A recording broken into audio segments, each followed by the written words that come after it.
Want to lose weight? Yeah. Lose your legs. The Cheetah funniest print. things are laced with truth. Invest in Bitcoin. Every dollar you have. I took a gay test recently. Just mounds of crap. Welcome, everyone, to the S96 Podcast. Waiting so long to do that. Yeah, he's one part of the crew. All three of us have done it at this moment, and so I'm caught up. Yeah. Love it.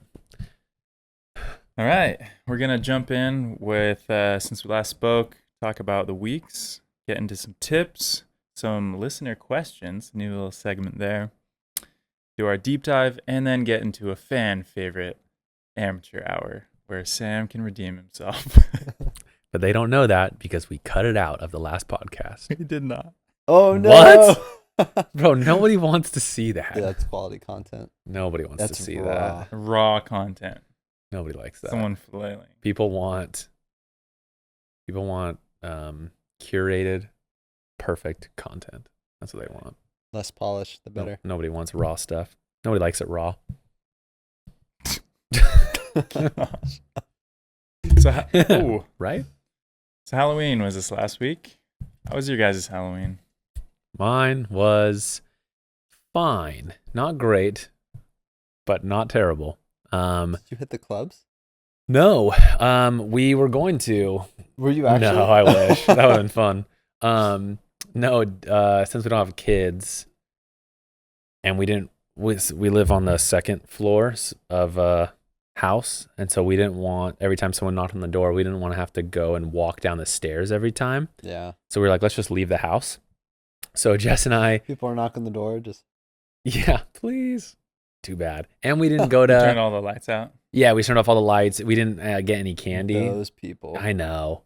But actually, our neighborhood, the way it is, I noticed once we came back, jumping forward, that a lot of people that were handing out candy set up in their driveway. Yeah, that's because kind of the so thing many, to do. Yeah, because so many cars and stuff everywhere that it's so hard to tell Yeah. if people are handing out candy. So it actually wasn't a big deal. Even when we came back at a decent time and nobody knocked on our door. But Jess and I drove down to Honolulu to go out to dinner. On Halloween? On Halloween. We done it last year that we went to the mall, went to Ala Moana. And because I think all the families that live in like high rises and stuff, they go to Ala Moana and they trick or treat there. All the stores hand out candy. Oh, that's cool. Yeah. cool. And so everybody's dressed up. So it is kind of fun. And so yeah, we just did like a little bit of shopping there. And then we were going to go out to dinner. We were going to go to that udon place because it's like really fun and whatever. Anyway, Jess got super nauseous as we were driving there, and it just hit her like a wall. And so we just turned around and drove home. Oh, my. Oh, so you didn't even make it? No. So we drove down to Ala Moana. We were there for like an hour. We were driving over to dinner. Didn't work out. Drove straight home. Picked up some Domino's on the way back. And then just came back and watched a movie or something. Yeah. That was my Halloween. Brutal. Yeah, pretty uneventful. But it was fun. Honestly, most of my Halloweens have been kind of like that because once you're an adult and you don't have kids, it's like kind of weird to do anything else. Unless you're going to like a dinner party or something with some friends. But this was the first year that we went back out into the field trick-or-treating. Back into the field? Yeah. Still kind of weird because they're a baby. This is almost one. So I felt weird about going up and asking people for candy. But Mac, no shame. No shame at all. Trick-or-treat. Boom. Like, Stack it up. Dude, it's so funny the way she would like phrase it. Because she'd walk up by herself, then kind of wait for Jace to come with Mac's mom. She'd be like, "Oh, trick or treat! Here's my baby! Like, give me candy! It's justified." That's so He's not funny. eating any of this. Like, yeah, I totally get it. I would do the same thing, but she was just the one to go up. It was just so funny watching. That is Yeah. so. Having a kid is a good excuse to get out there. That's the best thing to do on Halloween is getting out there. I feel like. I mean, side question, have either of you ever gone to like an actual nightclub? No. No. boring. No. That was No. like a thing to do out here, like when I was single and in school. Sometimes they would go to town and actually like go to clubs. Never did it myself. Dang. It just sounds like an awful, Experience. terrible. I don't understand that world at all. Going to a place where you don't know anyone and just loud music. I don't know. I'll tell you why that's not appealing to a person like you or me or you, and it's sobriety. If Yes. you're not drinking Well- there, those things are not fun. I feel like that's even scarier if you're like in a dark, crowded, loud place and you're not 100% there. Like, Yet that's what everybody does, dude. yeah, my anxiety would be through the roof. Everybody there is drinking, and it's not fun if you're not. I assume. Probably. That's when, like, I think I was talking to Alex about this before, but there was a point in high school where I thought parties were like so fun. It was so fun to see all my friends drinking and throwing up in the bushes or making out with people that, you know, that they normally wouldn't have or whatever. I thought it was so funny. And then at one point, it just like flipped a switch. And I was like, this isn't fun anymore. Like, Yeah. I don't like being the sober one here. This is just sad. Yeah. We're better than this. And I just like stopped and since then I have no desire to like go to parties. Yeah, I think in the beginning it's like, it's mostly curiosity, you know, like I've never seen a large group of people that I know like get drunk before. And then after like a few times, we're like, all right, I could go without seeing that ever again. Totally. And then you see people still doing it today that are our age. You're like, dude, you're going on 10 years of this. Like, you got to find something in life to fill that void because you got some problems. Yeah, dude. Railing those guys. Good. I hope you're listening. Grow up. How was you? Are you done with your Mic Halloween? check. Oh, well, so yeah, we did go out. We went out. It's a really big thing in La Ie. There's a couple streets that it's Oh my super gosh. massive. There's So- like speakers everywhere, lights. Yeah, people go hard on Everyone Walnut sets up their Street. canopies and yeah, music, lights, just Gee. tons of people roaming in the streets. It was super fun. Really, It was a really scene. cool. It was like you almost saw like a carnival. Like or a block something. party. Yeah. Yeah. That's fun. But it was like endless. That's awesome. Pretty cool. Fun for the kids for sure. Yeah, Yeah, that was by far the funnest Halloween I've had with Torin. Oh. He went hard, dude. He was in this dinosaur costume that was made for a kid on the mainland because it was way too hot. So he Mm. started off as a dinosaur, and then he ended as a kid roaming around in just his diaper and with some dog ears and a dog tail. Oh, it was so fun. Max showed me Ree's story of It's him running so around as a funny. dinosaur, and then the next story is him like with the ears or whatever in his diaper. Just Yeah, speaking of like nightclubs, That's what it was. he for. looked like someone who goes to a nightclub, like beginning looks all put together, and then by the end of it, they're just a mess. That was Torin. that was the two funniest stories I've ever seen. Just right back to back. It's like this kid is living life to the fullest. Yeah. Was The he first one, he's running to go get candy from a lady. He's like, candy, candy, candy, candy. And then the next one, like, we're on the street, music's blasting, and he's just in his diaper, and he's just like moving his hips and like shaking to the music, and he's like on beat with the music. Love it, dude. So impressive. He got his candy. He was on a sugar high. He was on a sugar high. Oh yeah, So funny, That's man. awesome, dude. yeah. Good Halloween, just to like live vicariously through my son. Yeah. Totally. Did you dress up? You didn't dress up, right? So I was the dog, and then we had to switch off. Uh. So then I wasn't the dog anymore. Okay. Yeah. Yeah. Torrin took my costume. Yeah. Yeah, we were Spider-Verse, like the newest one, the animated Spider-Man. I was Peter B. Parker. He's like You look the good. yeah. He has I a liked pink it. robe and he has a baby carrier on because he has a. So then Jace was just like a little Spider-Man, and then Mac was Spider-Gwen, Gwen Stacy. Mm. That sound right? Yeah. It was fun. Really hot. Dude, I saw a That photo. robe- that when I, robe was dude, when I hot. saw a photo of you guys, and I think I think it was the day of. I think Jess showed me your guys' picture, and that was my first thought. I was like, this fool is going to die. It's going to be so hot. That thing was thick. Yeah. It's like 7 o'clock at night. It's still 80 degrees and humid out. So pretty hot, but fun. Really good Halloween. The costume was awesome. Yeah. That was a great one. Sam's birthday? It was my birthday. Big boy turned 27. Hey, Ooh. 27. When was your birthday? April. Oh, So I'm okay. the oldest out of all of us? Yeah. Yeah, Alex's birthday was just a few weeks ago, and then mine was Thursday. I've been in 27 land for Gosh, so wise. You're so used to it, huh? yeah. This Not is even kind a of new novel- to us, you know? Not a Like novelty 27. anymore. 27, it's when like you're almost 30. 26, like 30's far away. 27, it's like It's coming. changes just around the 20, corner. 26, I think, is mid 20s still. 27, you're getting Mid to late. mid to late.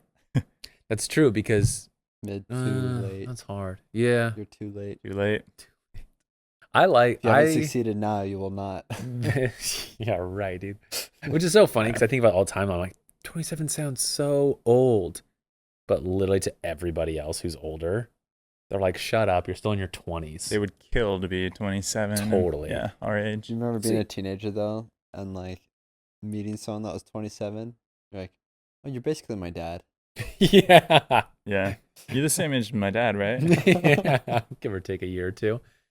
100%. I'm stoked to turn 27. I feel like, for one, I like the number 7 way more than the number 6. Just visually, I think it looks nicer. Visually. Angels and demons. Yeah, I love oh, that's true. Cause Isn't that crazy? yeah, Faith-provoking. Why is that? why is the devil Sevens, the lucky 6. number? Yeah, the angel 7 number. heaven, 6 devil. Pablo. just one number away? I don't know. We were It's talking all about earlier. yeah. It's really close, but not quite. It's true. Well, what about the rest of the numbers? Like 0 through 5? They don't all talk mean about they those all ones. mean 8, some. 9. They all mean something. I don't know if they They don't 'cause- mean jack. Just 6 and 7.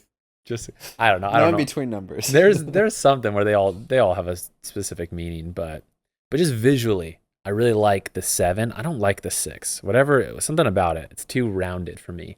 I like the harsh lines of the 7, Give and me angles. 27 just sounds older, but like in a good way. Where 26, I don't know. More like authoritative. Yeah, I feel like people should respect me more now that I'm 27. I have seen that in sales. If I sit down with someone, they're like, "What? How old are you?" I'm like, 27. And I've actually been telling people 27 for like this whole year. Just because it sounds better. Yeah, I don't know. I just started doing it. So when my birthday Did you rolled see your around, conversion rate for sales go up with yeah, 27? probably. But when my birthday rolled around, I'm like, wait, am I just now turning 27? It was pretty funny. But people were like, oh, okay, yeah. Because when I first started doing sales 2020, I was 23, I think.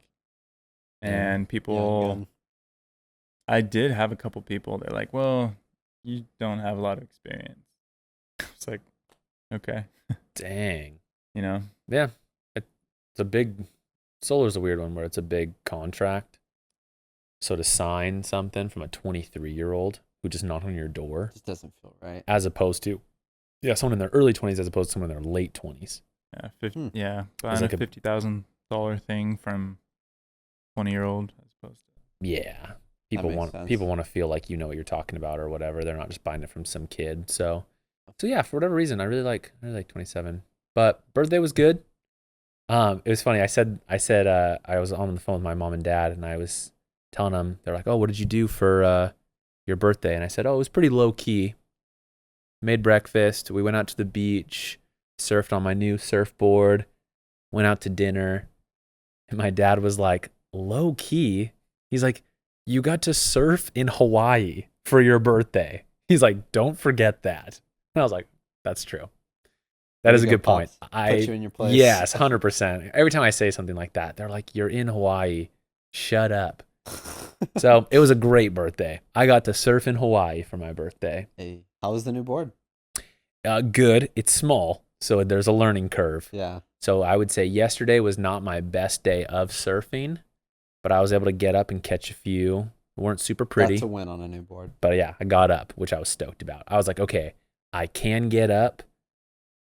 So I know I can ride this board, and it'll just be an upward trajectory. Yeah. Alex also got a tiny little potato And chip board. Alex's learning curve was significantly lower than mine. Alex came out of nowhere yesterday. It's an exponential. Dude, he just started surfing on this Just board. I was like, what straight the lines F? like an upside down 7.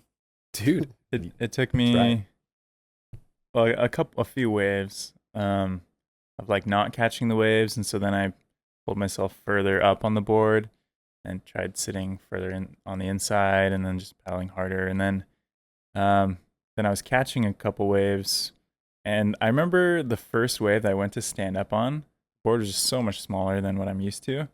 I literally just missed the board, stepped right into the water, and just tumbled. Like, oh my gosh. Yeah. What just happened? Yeah.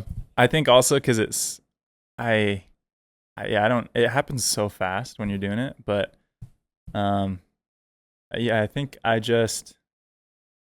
because I kind of reverted. I feel like when you first are learning, you're looking down at the board a lot. And then if you're looking down, you're just going to fall right down. You're going to nosedive. But then you learn to just like look where you're going, and your feet are going to pop up naturally. So I consciously made that effort. And then I just stood up on one, rode the face down. I'm like, oh, okay. It was a quick ride. And then, I just kept going for it. It's probably just good. That's like Everything just lined up that day, you know? Yeah, Alex had a great day. And that's I think it's a great tip for surfing, is to look where you're going. I always heard that with baseball, was like A lot of sports. Snowboarding's the same. right. It's like baseball, they always say like watch the ball. Like watch the ball hit the bat. Like watch it make contact, you know? Yeah, snowboarding, if you're looking down, you're just gonna fall for sure. You're gonna catch an edge or whatever. Like Even with riding a bike, Driving. you a look bike. down. If you're Yeah. looking like right in front of you on the road. Yeah, or like slacklining. They're always like, look at the Yeah. horizon, don't look down at your feet. And so I never really thought about that until the day that you were like, oh yeah, like I always like look down, or I shouldn't be looking down. And then it hit me. I was like, I think I look down like every time. Yeah. Then I was like, okay, crap. So then, consciously I was trying to look down the line, and it helped a ton. Crazy how much vision has to do with our skills. So Sam and I were playing ping pong just at our work meeting right before. Love We were this. talking about how you aren't even looking at the ball, really. Like you start to track where it's going. And then we played a point where we were just like looking at each other. You're trying to like getting the make ball eye back and contact forth. and not watch the ball at all, but just use like peripherals. You're supposed to look like where you want to put the ball, right? Like on the table. Mm.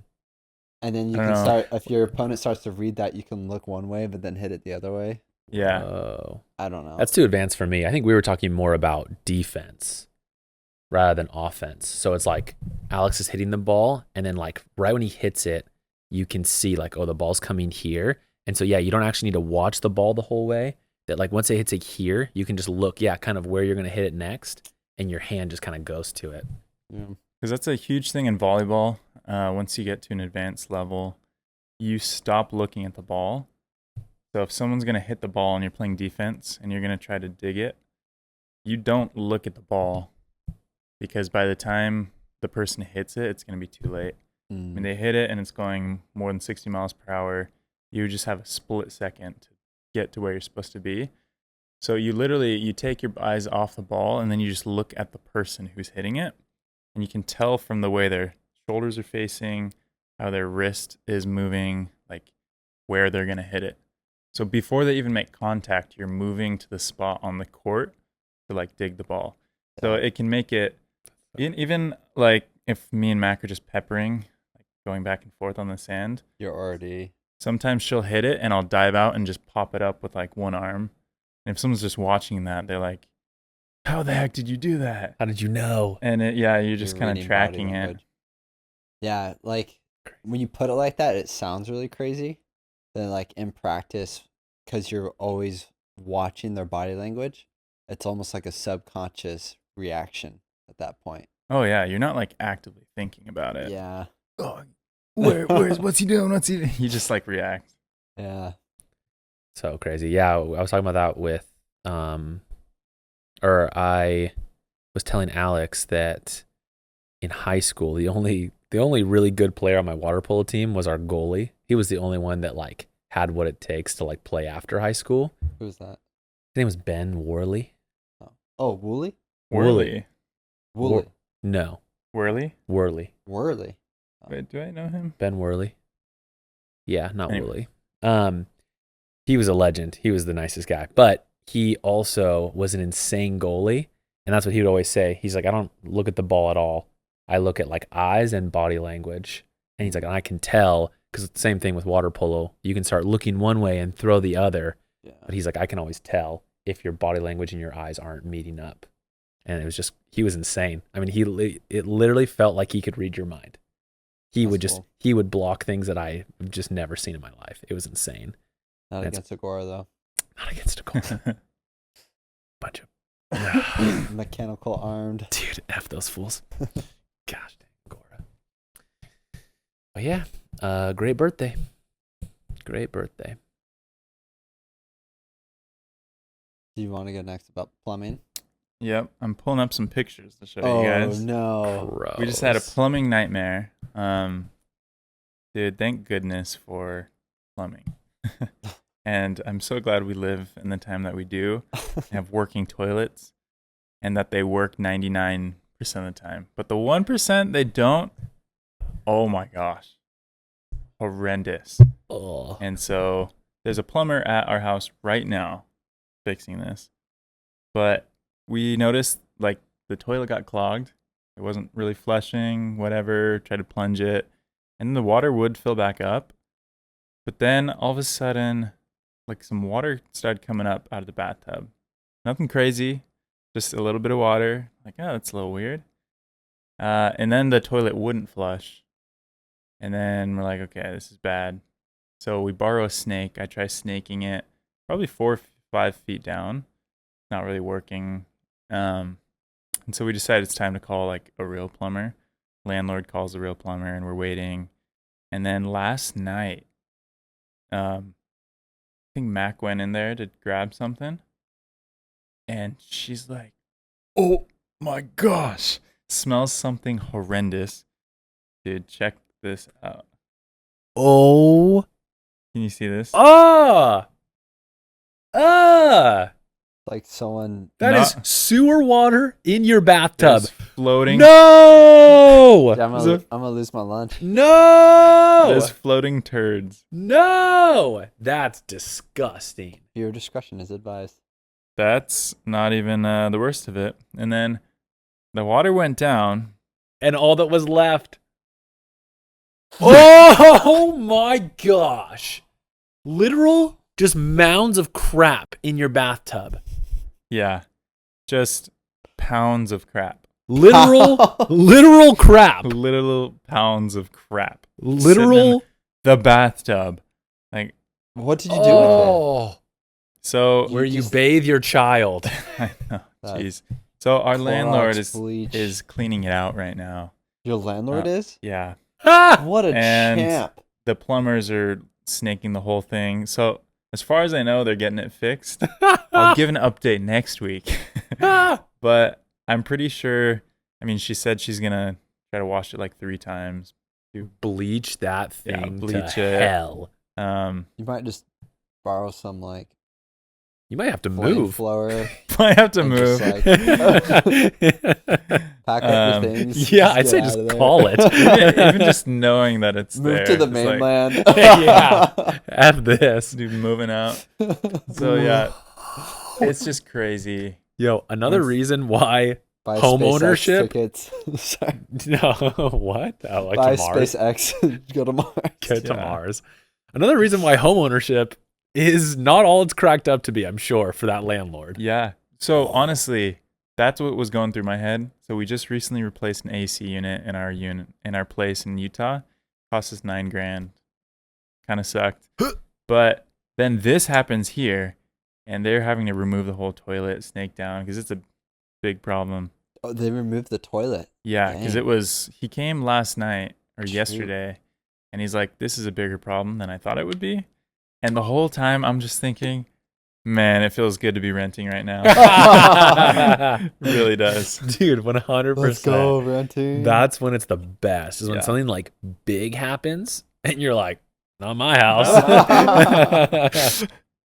100%, dude. Oh, Taking zero responsibility. yeah. No, so many times. Because, like, I've had issues with my car and stuff. I don't own property, but whatever. Downstairs in the Airbnb unit that our landlord has in this property, the AC went out. Yeah. When your parents were here. I'm aware. They had to call and get that fixed. And then then they have 2 cars here that they let the Airbnb people use. While I was cleaning one of them, I was like, oh, this AC isn't working. So then I think you're The car? the car and so the We AC didn't use any of the cars. right, but one of the cars that your wife's mom was gonna use, the Hyundai. Oh. That AC wasn't working while I was cleaning it. And I was like, well, that sucks. And then Jess's parents are using the Chrysler, the other car that's here. And on the way home from the airport, that AC stopped working. Rest in peace, AC. Dude, straight up. But all I was thinking the whole time is I just had to redo my AC. And I was just like, oh, man, at least these aren't my cars, you know? For real. I was like, this sucks for the landlord. AC downstairs, AC in both the cars. Not a. Whenever you go to buy a home, just know it's going to be way more expensive than you think. Even if the numbers pencil out, your taxes are going to go up, stuff's going to break, you're going to pay a lot of money. Yeah. I've heard people say, like, do not buy a house if it's like all the money you have. Like, you better have something left, because there's always going to be unexpected expenses that are going to start coming in. That's just going to clean you out. Yeah. Ugh. That's for sure. Well, good luck in your endeavors. For real. Oh, those photos. I'm going to be thinking about those for days. Golly. Redemption? Who's that? Redemption. So this is very left field from everything we've been talking about. Wait, should we? Oh. We got like 10 minutes. Yeah. I'll be quick. Seems like my So, timer a few was episodes necessary. ago. What? Said it looks like my timer was necessary, but it's fine. All right, no. You got Maybe not. 2 minutes. You had 2 minutes. No, we probably should stop it. All right, we'll just stop it. How long is it? You got time. You got 2 minutes. Okay. I'll be quick. Do it So in a few episodes ago for a doghouse segment, I talked about how you shouldn't have emotional talks before bed. Well, this last week, I had an emotional talk before bed, despite my own advice, but it was really good. Got a lot of stuff out on the table that we were able to talk about, and really good. Like, the vibe ever since that talk has just been on point. Dude, It's been really good. I love that. I love to hear so I'm that. like, maybe you can, but you just got to be ready Be to not sleep be for a intentional. little bit. Be intentional. Yeah. Let's get into just the tip. Tyson, what's your tip? Oh. I can't remember even where I got all this, but it talked about 3 different zones. You have your comfort zone, a learning zone, and then a panic zone. And a lot of people think in order to learn, they have to be in the panic zone. But there's like a balance there where you can learn and not be panicked and freaking out, Gotcha.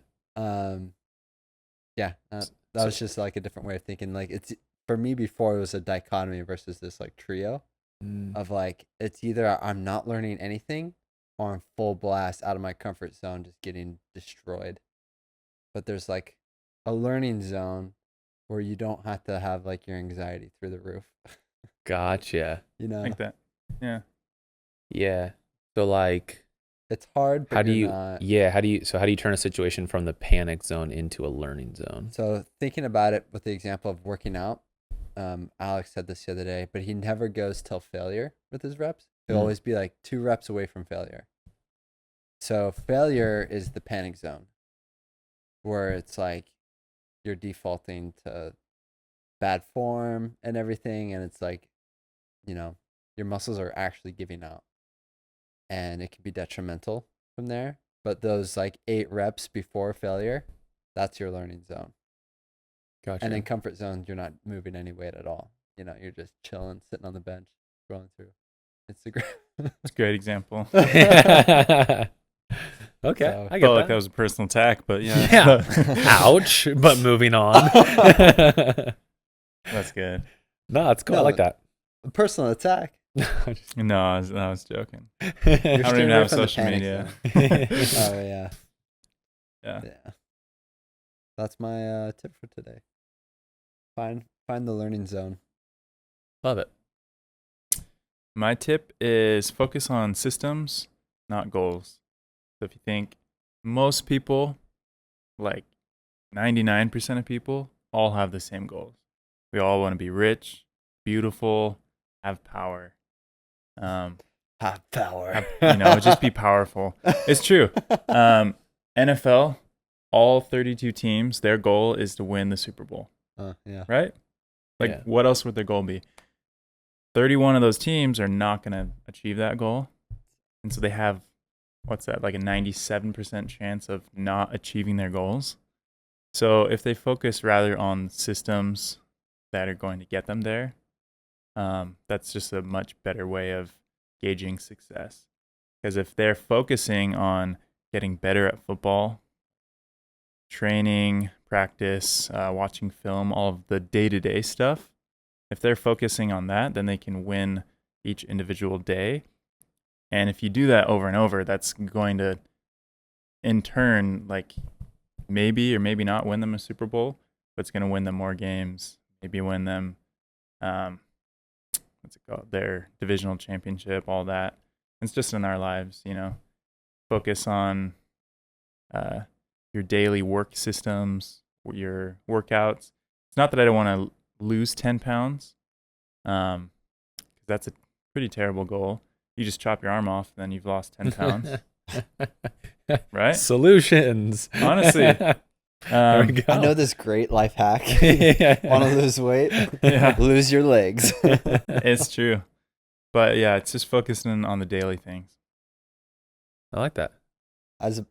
Thinking about that, I think what a lot of people do is, I think we talked about this before, where it's like I want to be a better person. And one thing that went through my head is like, man, once I have a kid, like I'm sure I'll be like way more down to earth. I'll be a harder worker, or like, I'll just suddenly elevate to a higher standard of what Tyson can be. Mm. But that doesn't start once I have a kid. That starts me putting my best effort day to day, Yeah.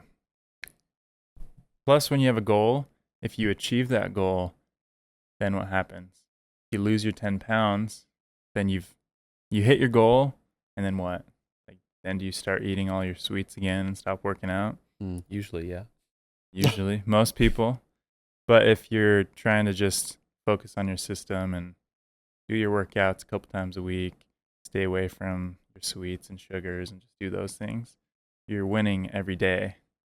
And you're going to get the results that you want, because everyone wants, again, those few things. Totally. To comment on what Tyson said, I felt that a lot when Jess got pregnant. I always thought that, like, as soon as there's a baby on the way, like, oh, it's go time. I'm just going to grind, and I'm going to have so much motivation. It almost becomes a subconscious thought too. Mm. Because like if you think about it, like frontal lobe style, like that's probably not true. Like if you really thought about it, but on Yeah. like a subconscious level. Yeah, you just think, like, that will change me, but it does not. I feel like for some reason, I've had like less motivation since Jess has gotten pregnant. It's gone the opposite I direction think for so. you. And not like I'm, dreading having the baby or anything. I think it's just that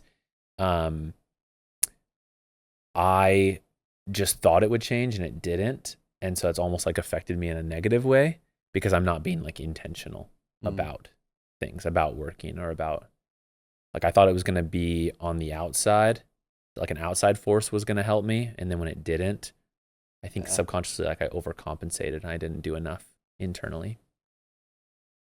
Yeah. I don't know. No, that actually makes a lot of sense. Yeah. Like you were leaning on that outside source to do it, and then when it wasn't there, it fell down. Yeah. Good visual.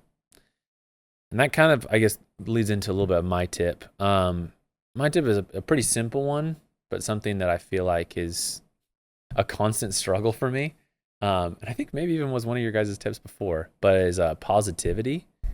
Trying to stay positive in the world right now seems like a battle all of its own. And I think that successful people look at the positives and don't let like negatives overcome their thoughts. I think the media intentionally puts out negative things because negativity brings people down or keeps people down. And people who can power through that negativity and stay positive about whatever's happening, look on the brighter side, are people that have more motivation and can power through like that ceiling. Because I think about all the time, like if I just think like, man, I've been working out and I'm like not seeing results, it like weighs me down and then I just don't want to work out. But if I just think like, I don't know, I think about the positive of it, like when I work out, I feel better, even if I'm not seeing results. Like I just feel good. I feel accomplished that day. Even if you're just feeling better that day. Things like photography. I will sometimes think like, man, this is going to be really hard. This is not growing the way I want it to grow, whatever it might be. But when I think of like positives, I'm like, I'm really happy with what I've created so far. It like carries me up and I want to keep going because I'm stoked about it or I feel positive about it. I don't know. It's a simple thing, but it's very intentional, or at least it feels like it needs to be very intentional to have a positive outlook because it's way easier to have a negative outlook. Way too easy to hate on everything. Yeah. Honestly. On social media, no one wants to hear about a dad who's got a great life, loves their kids. No, dude, those don't feels like they're in shape. That doesn't get clicks. No one wants to hear about that. Like, oh, good for you. Bye. Like, yeah, it's always the husband that cheats on his wife, and they want to hear what about happened? that. Yeah. Yeah, it's like this narrative Bummer. to keep people down. Or people just eat it up for some reason. Like, it's just way more interesting to them. I don't know what it is about it that is more interesting. Just like how we, instead of just talking about things, we prefer to gossip. Just provokes emotion. Makes us feel alive for some reason. Yeah. Otherwise, like, we don't, it's just like neutral and we can't stand neutrality or something. I think it's pushing other people below us to make ourselves feel better too, you know? Like he cheated on his wife. What a terrible person. I'm better, yeah. I'm not that. Yeah.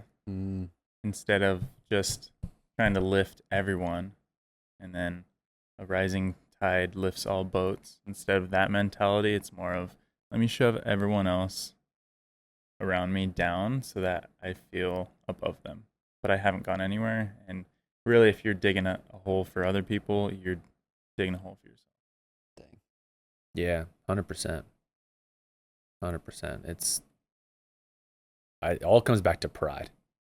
That it's how you want to be seen and how you want others to see you. How you fit in the tribe. Yeah. Dude, yeah, it always comes down to the same basic thing. All these little tips. Don't let pride get in the way. Cool. Well, getting into our listener segment, let's hear some questions from our listeners. Oh. Our listeners came up with great questions this week. We have so many awesome listeners. I love you guys. So our first question is What are from you laughing about, Sam? No, I love them too. I love them very much. Dude, they write me letters sometimes, yeah. and I'm just blown away. Of by- the support. We wouldn't be where we are without them. Amen. So our first question is from Alex from California. Ooh. His question is for Tyson. Let's go to him. Oh, Hey Tyson, I'm Alex. I love the show. hey, thanks for Jeez. listening, man. Thanks. I'm really nervous. Hey, So- don't be nervous. My question, I've really been getting into surfing lately, and I just want to know about, because I've heard from Alex that you're like really good at surfing. And so Ooh. I want to know your There's no favorite video proof, but I want to know your favorite wave, your favorite surfboard, and then your most memorable surf session. all right. Wow. Great Favorite great wave? question. Great question, Alex from So there's- California. There's 3. Alex from California. You sound like a stud, Alex from California. He does, doesn't he? Man. I like that guy. Sorry. Go for it, Tyson. What would- Humbly studly. So wave, board, session. Yeah. Right? Wave is definitely unequivocally. Wow. I don't know if that even actually a word. Goats. Favorite wave? By far. I can't believe you said that. Yeah, I know. Goats. Ugh. Gosh. Get Guys. in, keep going. It's a left. I'm goofy. I love it. It's the best wave I've ever been able to score alone. Like, get out there, have it be really good conditions, solid size, and there be no one else out there, and be able just to surf it all by myself. I feel like it's the wave I surf the most consistently, so I know it the best. So yeah, that's my favorite wave. What about, let's just say, perfect Ghost doesn't scenario. exist. Well, no. Anywhere you go, it's going to be totally empty and perfect condition. Or like, Oh. What would be my favorite wave if no one else was there? yeah. Probably Rocky Lefts, Okay. because it's got like a mean barrel and good turn sections. But I hate it because it's always so freaking Super. crowded. Super crowded, yeah. Yeah, Rocky Lefts and backyards both have like backyards. I think I like a little bit more if the conditions line up to where like the current isn't super gnarly. But backyards is also a really fun wave. So yeah, all lefts. Actually, probably a wave I like more than Rockies and backyards is a wave I've surfed in Chile called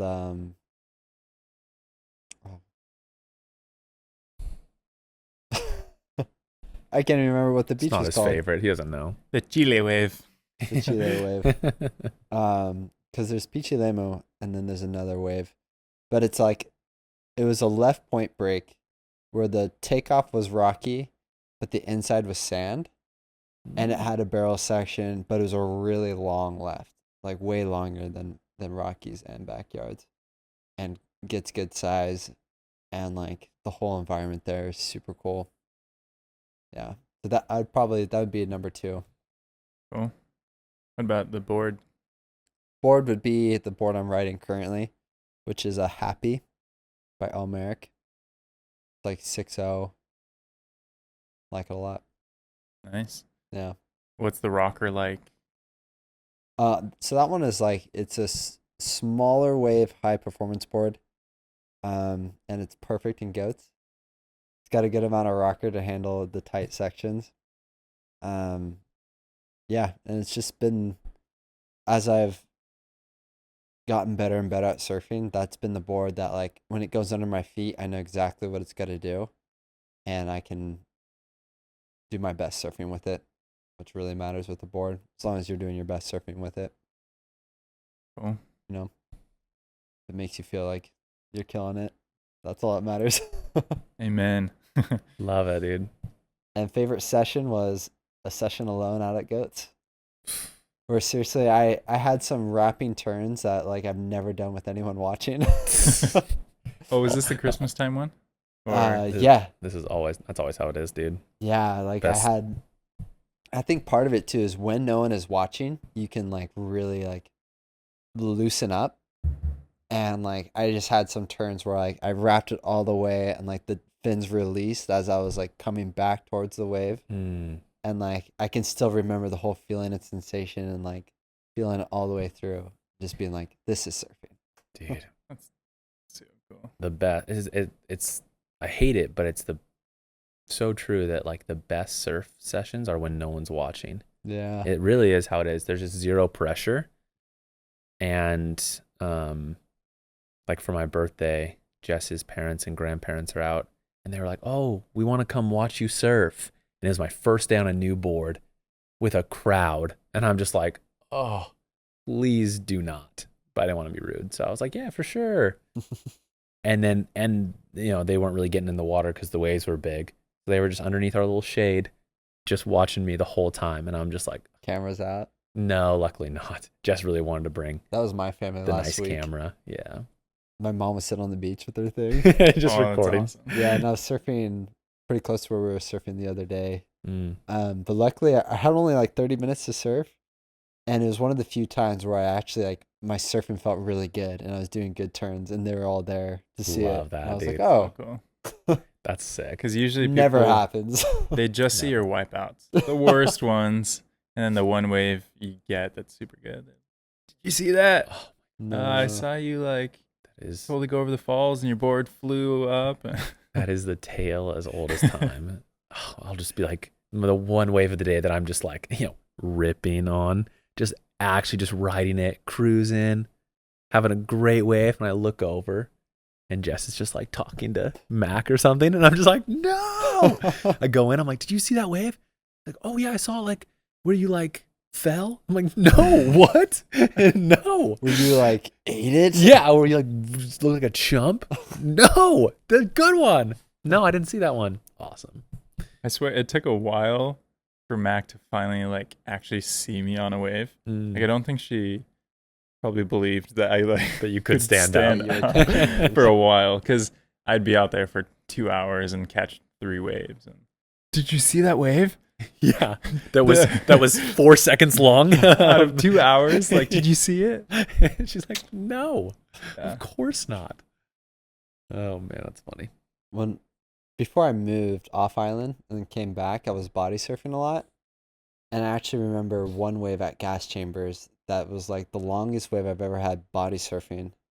And in body surfing, you can do like kind of a dolphin move, where if you have the face of the wave in front of you, you can dip below the wave, but you feel that like the power of the wave pulls you back through and out again. So like you go below the surface And it shoots you out. and Yeah. it shoots you out again and you keep riding it. And I had done it like 3 times on this wave. I was just cruising. And there was some chick on the beach that saw it and cheered me on. She was like, Yeah, thank you, random person. I love you, random citizen. Yeah. So I'm like, someone saw it. And That's all just that because, matters. like, I've had waves just like that, but no one saw it. And I don't even like, it doesn't feel the same. No, dude. When someone sees it, Someone saw it. And I Dude. was like, yes. Yeah, the opposite happened to me playing golf once. Pretty bad at golf, okay? I think like a triple bogey is like a par for me. But I just happened to be playing around and the groundskeeper like walks by right as I'm going for my like approach shot. I'm trying to get it on the green. Just hit like a perfect shot. I get the ball within like 2 feet of the hole. Dang. And the groundskeeper's just like, nice shot, man. And just keeps walking and I'm like, yeah, Yeah. I'm a golfer. You know. Yeah, and you're like, this is just a typical day for me. That's Literally how all of my shots look. Best shot of the day. So funny. That's the best, dude. Groundskeeper man Mhm. dabs you up a little bit. Yeah. Hey, man. You on tour? Oh, yeah. Yeah. Yeah. Look for me. Look for me in Augusta. That's funny. Okay. Let's take another caller. Another caller. Is that what this is? That's what I feel like that's what Alex did. Hi. My question is for the dark one. My question is to Alex. If you could go back before you started college and not go to college, it's hard because you went for sports. I'll say it anyway. If you could still do the sports thing but not get a degree, would you still do it? And would you recommend somebody who's about to start college to actually go to college or to do another venture? No. College is a conspiracy theory. It's all part of the system. The Industrial Revolution. Dude, So, like, if you could go back and not get a degree, you would? absolutely. College is a scam, honestly. Unless, here's the caveat. There's like very few things that you need to go to college for. Medical degrees. Medical, engineers. engineer, that stuff. If you're going to be a doctor and you're going to cut someone open, go to school, learn about it, Please. pay your dues.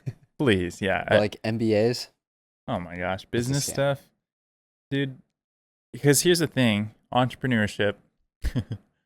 I was being taught, at least in my core classes, about entrepreneurship from professors that their profession was teaching. Yeah. Like they never They don't know the experienced first thing about starting a business. entrepreneurship. Yeah. And then don't even get me started about like the humanities, because you're not going to get paid jack squat by majoring in that or like all this other crap. So why waste 4 or 5 years of your life, go high 5 digits, sometimes 6 digits into debt, and just delay your life and start out like that and not be able to get any job? Like just a terrible way. College, for the most part, is just terrible. It's crazy how many, like earlier this year, I was applying for a lot of jobs. So many of them require a bachelor's degree, but like they don't actually care what my degree is in. Yeah. They just want to see I have a bachelor's degree. And I was like, I know. "Bleh." I know we're like in this weird in between. That's why I asked, because I feel like if I really could go back and do it, I want to say like no, I wouldn't do it. But there's like this little part of me that is scared because we're on this cusp of like the older generation is all about like you need that piece of paper, but they know that you don't actually need it. That's why they don't care what it's in. Yeah. Because it's like they don't care about the skills. They care that you have it because it is They care that you submitted to the system. right, for whatever stupid reason. But then I feel like we're getting to the point where like our kids are not going to go to like a traditional college. Yeah. Like this weird thing, because I don't do or plan to really use my degree at all, even though it's just in business. But like nothing that I learned in school I plan on using. Yeah. So my little brother, he's 19. He's going to Moore Park. And honestly, I feel like he could speak for himself on this, but he hasn't. And I asked him, like, trying to figure out what he's trying to do. And he's just like, I don't know. But he's kind of in a weird state because my dad talks about this a lot, how like college is a scam. And I feel like he believes that and now like isn't going to do college, but he isn't doing anything else either. So I'm like, I feel like college a lot of times just serves to get the wheels turning on stuff. You know what I mean? I would have gone to college for like a year and a half. If I could have picked. I would have gotten my fill of like the college social life, the independence, and getting to dip my toes into a lot of different things. I think having mandatory like core classes is really stupid, but I think you should take like a finance class and a biology class, chemistry, just pick a bunch of different things. You go into that for a whole year, just totally different things, to just find your little spark of, hey, this is like really interesting. And then you can freaking just follow that and watch YouTube videos or a free online course or do whatever. But oh my gosh, I get so frustrated thinking about colleges and stuff. Ben Shapiro He says he'd much rather hire like an 18-year-old than someone fresh out of college who's been brainwashed by woke universities for Oh, 4 years who's expecting six-figure salary. It's like, that's just not. That's so true, dude. And because I feel like he's the minority with that, though. I would say yes, still he is the minority. I think that's rapidly changing. I think that pretty soon. When's the last time you applied for some jobs? Never. Or did some job interviews? Literally never. Because I don't see that changing at all. I think it will, dude. It's because there's people that are still doing interviews or own companies are still part of the generation that really believes in it. So I shouldn't say rapidly because I don't know that. Yeah, it's interesting. Like the last company I worked for, young CEO. He was like in his 30s. They still require bachelor's degrees. But I wonder sometimes, like, a lot of times those entrepreneurs and CEOs, they're outsourcing people that hire to maybe people that have that mentality. Who are like HR agencies or HR executives that have been doing it for 30 years. And this is the standard process. Because a lot of HR things are standardized processes. And people go to school to be in HR and they're standardized. Yeah, because it's so true. And they're dude. not even like changing things up. Yeah. No, and they're going to school for it. That's why it's a scam. Yeah. Yeah, I really hope that things have changed by the time that like our sons are going into college. I did do one really cool interview. This company called Shop Nova, which is like an e-commerce agency, and they like, so they had like a landing page built for like their hiring process, and like just submit a 2-minute video of yourself and just talk about why you'd be good for the position, and it didn't have any like requirements, and so I just like shot a 2-minute video of myself, and then like, hey, we think you're great, and I went on, and it was like this whole different like process that I've never seen, but these were guys my age. So hopefully it keeps moving in that direction because that was really cool. It didn't get hired, but it was a great experience. It is what it is. But dude, honestly, you can train people to do whatever job they need to do, but finding someone who's honest and has integrity and all those attributes you want, I feel like that's harder to try to teach someone, you know? Absolutely. Than just finding a really solid person and just teaching them the job to be done, you know? Yeah. Because I feel like every job, well, not every job, most jobs have like a 6-month learning curve. And after that, you could do the job fine. Yeah. My dad's a software engineer and he is, You gotta pause here? Probably. Yeah. Hold that thought because it's about to go up in like 30 seconds or 20 seconds. All right. Dad is a software engineer. We actually worked together at the previous company I was at. So I got to see him in action. And he's the head manager of his department. And he like built it up from the ground up for where he's at. So he was like the first, he's in quality assurance for the development team. So developers create something, send it through him. He runs tests on everything. If there's a bug, he sends it back. And so he hires everyone that's underneath him. And his hiring process is they don't need any, like, as long as they have something technical. Like one of these guys that he hired was just like a worker at an Apple store. Knew a little bit about IT, and that was it. So he only looks for their personality. Like if they're just like really positive and like stoked to learn and are just like always like, hey, so grateful, like all this stuff, he's like, they're hired.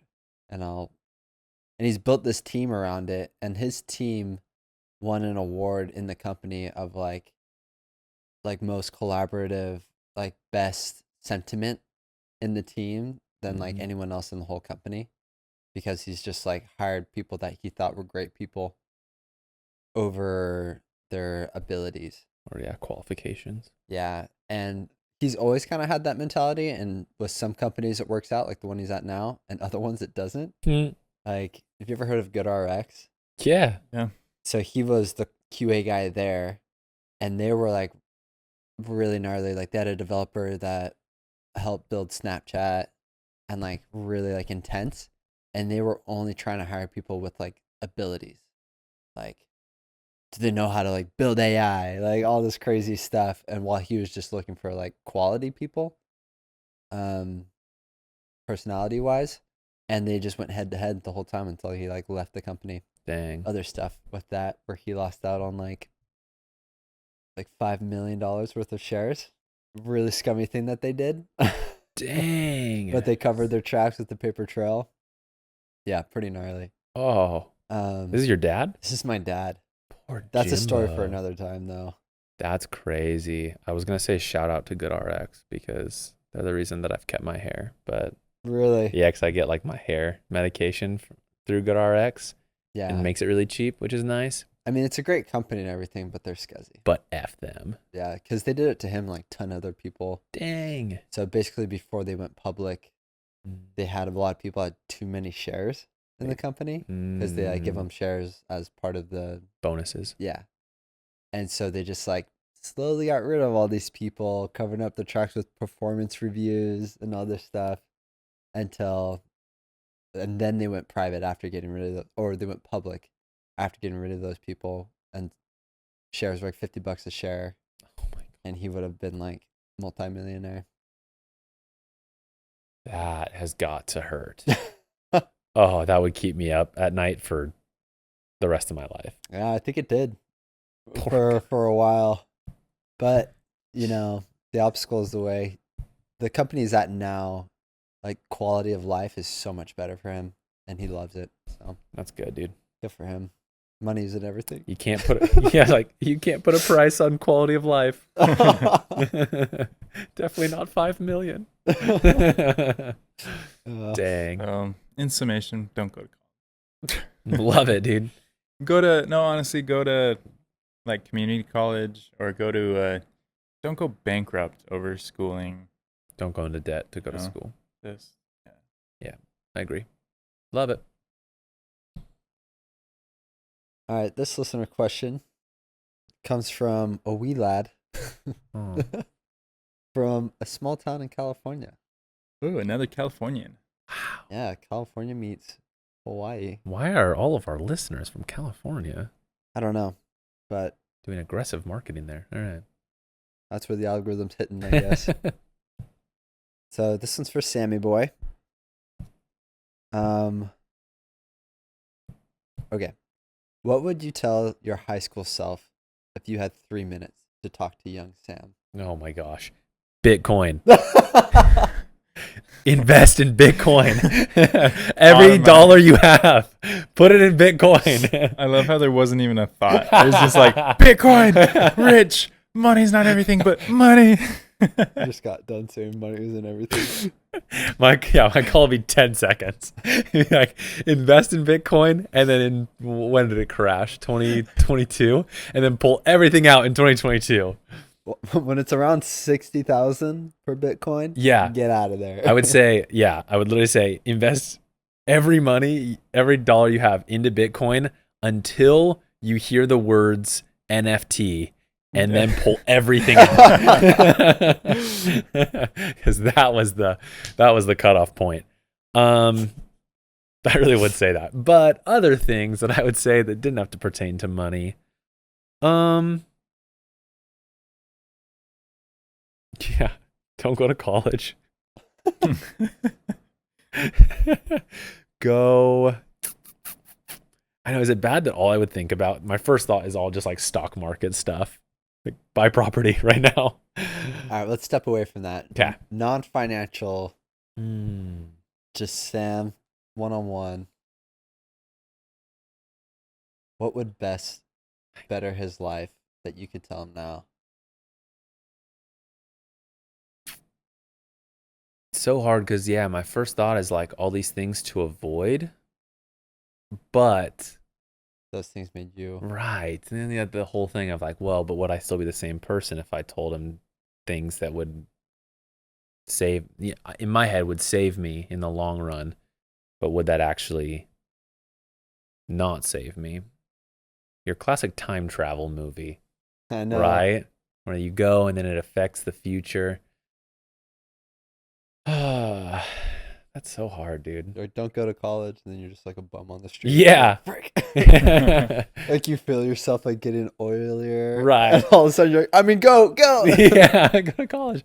Or I'm like, yeah, Bitcoin. I'm like, I only had like $100 to my name. So like I wouldn't actually be that rich.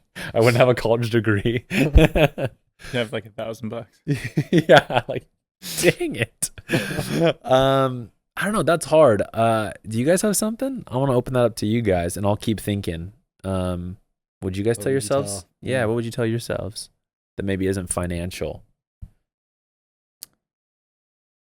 I would tell myself start eating more protein Mm. and to start resistance training 3 times a week. Mm. Oh, start taking care of your hair now while it's beautiful and lush and the world can't touch it. Start taking finasteride right now. Stop using Axe pomade. Yeah. Stop putting junk in your hair. Stop washing it. No. I feel like I would try to tell him something like, I think one thing that's given me a lot more like reassurance and peace that I've learned later in life is that we've talked about it on the podcast too, but you're the side character in everyone else's movie. Mm. People aren't paying attention to you as much as you think they are.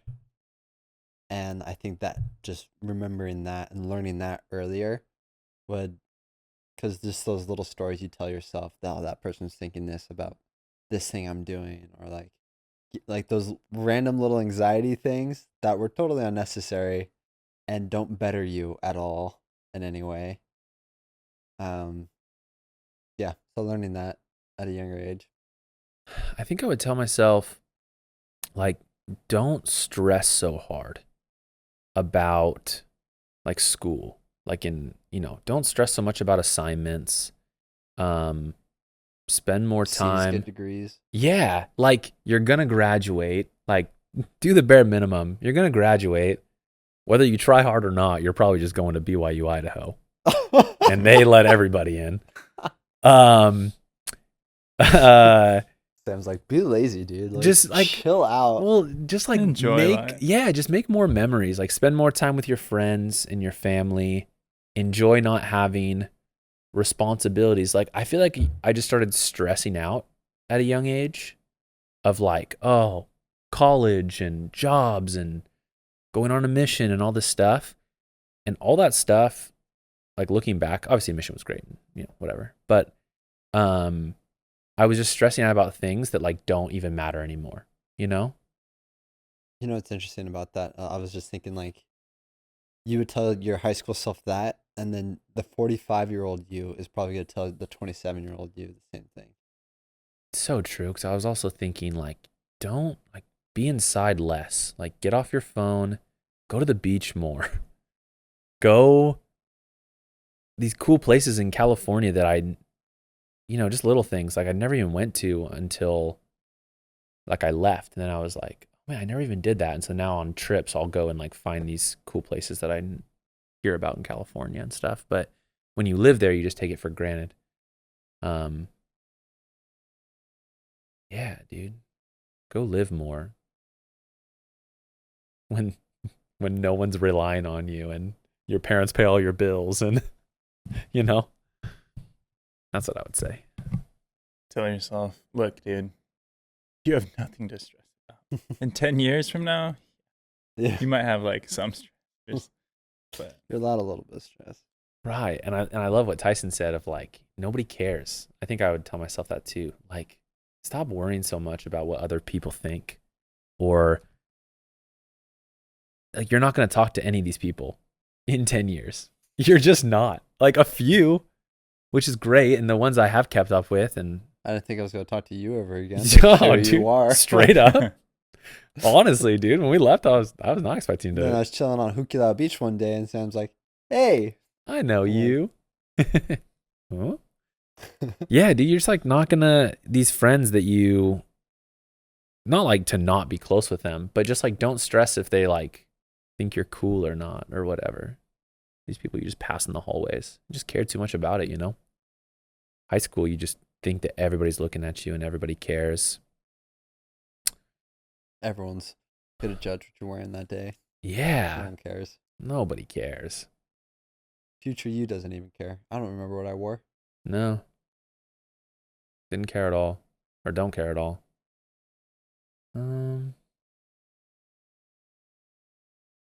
Yeah. Follow-up question.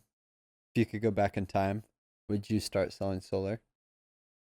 If I could go back in time, like just would I start selling solar? Yeah, like Would if I? you could do it over again, would you be selling solar?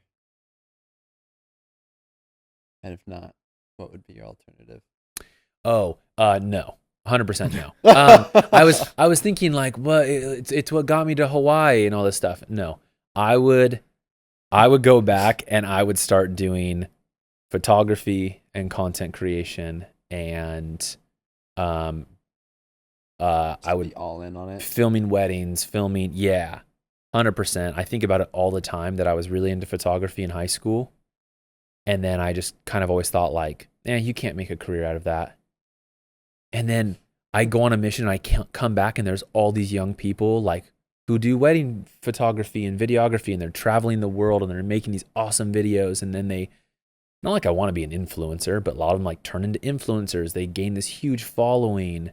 Yeah. They're charging these crazy prices. And I'm just like, dang. And then I thought, now it's too late, is what I kept telling myself. And I've told myself for like years. You think it's too late in high school even? Yeah. You're like, I don't. Oh, I didn't start this when I was born? Oh, it's too late. Exactly. Yeah, that you just think you missed out. You missed the. I didn't come out of the womb and go. Dude, straight up. You just think like, all these people are just so much younger than me and starting. Where even now, I think I'll look back in 10 years and be like, dang, I'm so glad I started photography at 26. Yeah. Rather than 36. There's no time like the present. 36 will hit real fast. Super fast. And then you'll have a lot of your life left, Yeah. To play your cards right.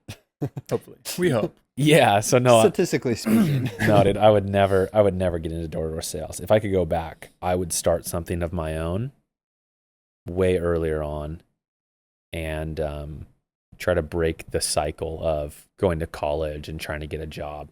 Yeah. I would try to pave my own path way earlier on. There's something so freeing about doing something that's on your own. Like, I could be doing the exact same work, digital marketing work, but what I'm doing on the side on my own, I love it. But as soon as I have to do it for someone else and someone's telling me to do it, it's different. Not as fun. Not in a good way. It's like I could be doing the exact same thing for both. There's been instances where I'm literally like designing a website for one and then doing my own, and I'm way more into doing my own.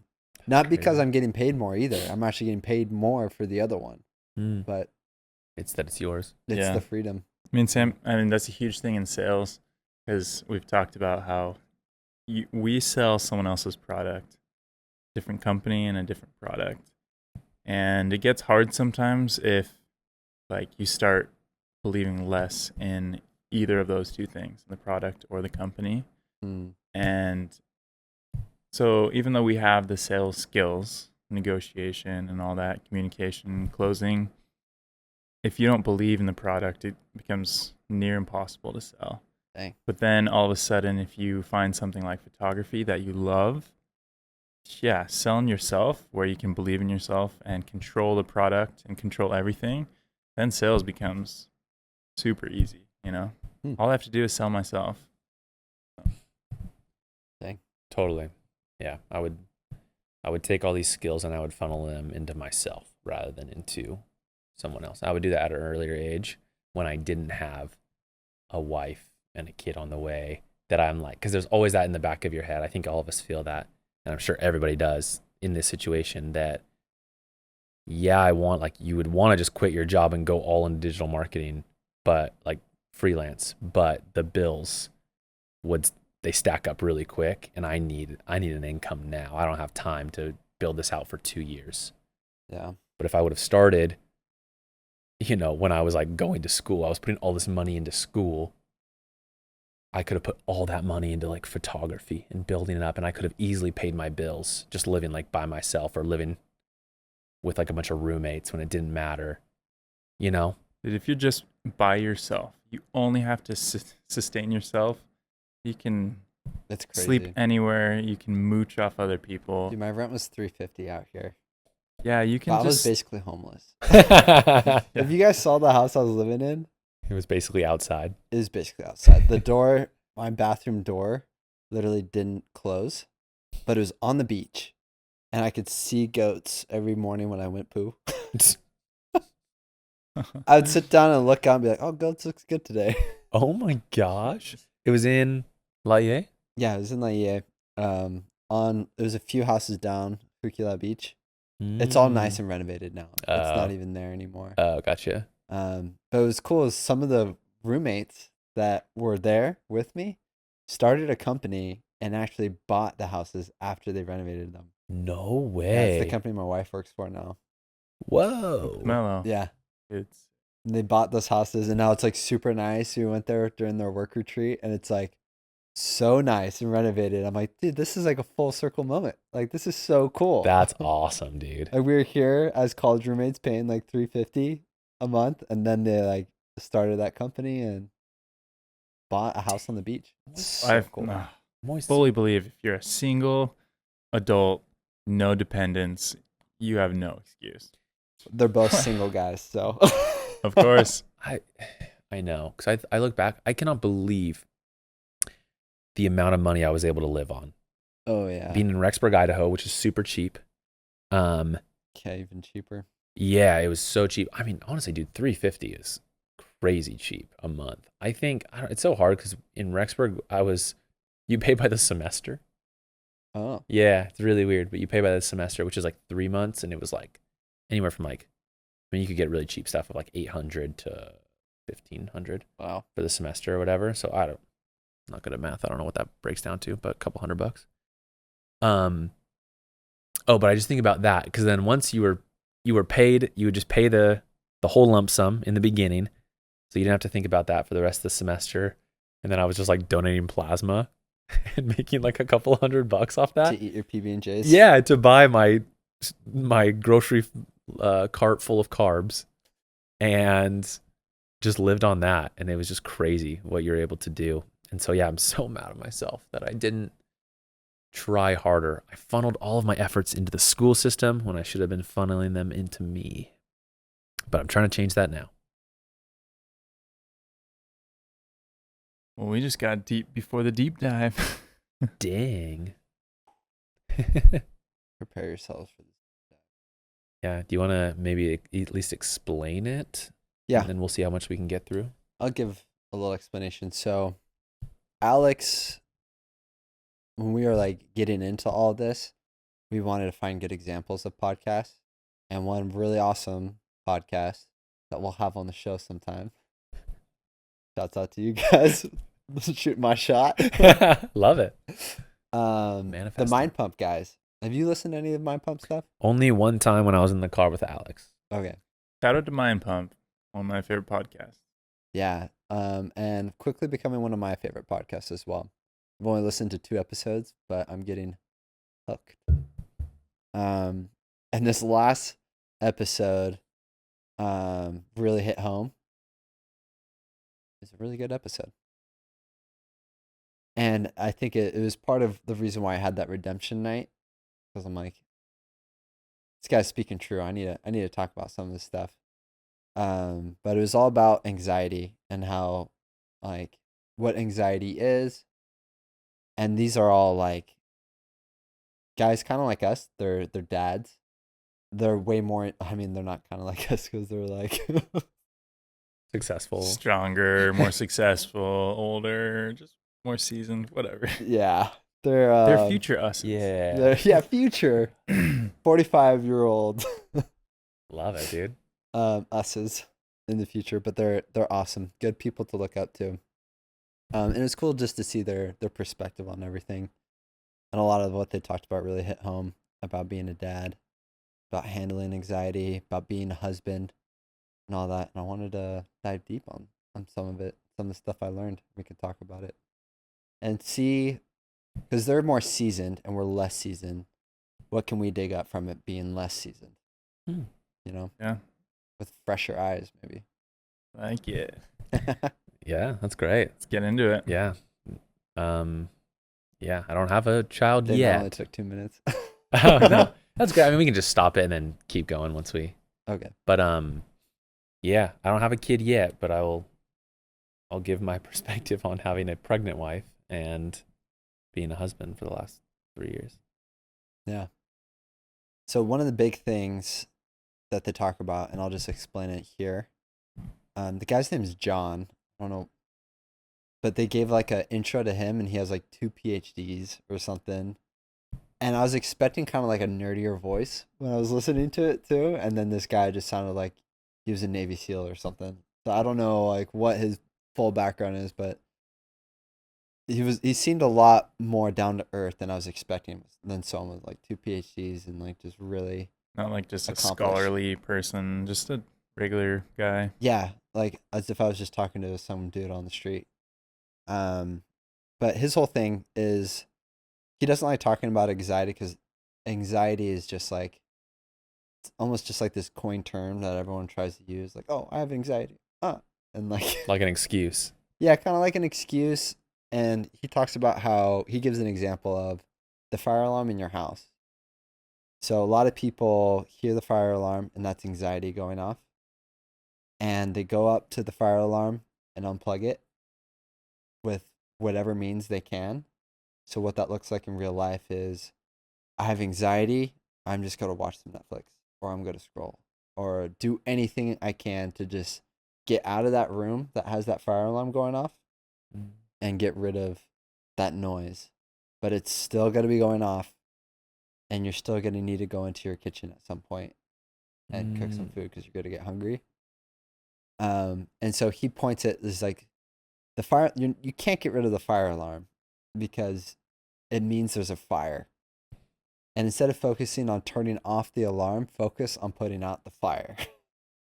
That's a great analogy. Super good. That's a great analogy. And is there anything I missed there? Because you've listened to the episode too. No, yeah, that was good. When I listened to it, it reminded me of an analogy that I told someone on my mission who I was trying to help them quit smoking. And I got this from someone else, but can't remember who. Basically said your cravings are like a bell ringing, the same thing. And lots of times people, they just try to ignore it instead of stopping it, like the root cause of it. And so anxiety, so instead of like the bell ringing, they'll just try to go as long as possible with that bell ringing. But eventually you're just going to, okay, fine, like, and then give in to your addiction or whatever. Pulling out the... Yeah. But yeah, you want to stop it altogether, go to the source. What I thought was interesting was they talked about, like, why is anxiety addicting? Like, why do we almost seek out anxiety? Yeah, he brought that up in the beginning. It was Uh-huh. like, it almost seems like an addiction for people to like build up anxiety in their lives. Because it's almost like if I can feel anxious, then I can soothe that anxiety with my Gives blank. you an excuse to watch Netflix or something. Yeah. So if my thing is eating donuts and sugar and all that, then I'm going to find ways subconsciously to stress myself out so that I can go eat my sugar and satisfy that. So it's kind of crazy. I remember that vaguely, but yeah, that didn't stand out to me as much, but that's interesting. We'll find ways to get our donuts. Yeah. Find ways to make excuses. But that we all have our something. We all have our self-soothing ways. And a lot of them are bad. So whether it be alcohol, smoking, porn, sex, scrolling, or just aggressiveness, like endless amount of things. Yeah, it's just trying to find a way to not build up that stress.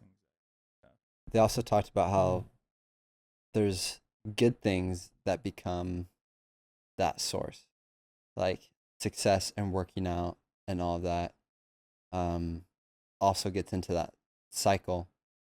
And his key definer, John's key definer of like when something becomes an addiction, because you can get addicted to anything.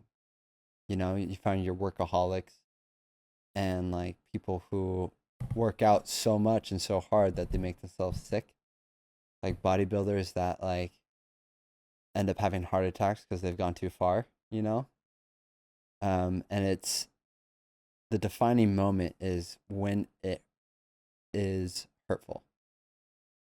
The moment it turns and becomes something that's an endangerment in one way or another, and it's no longer building you up but starts to tear you down.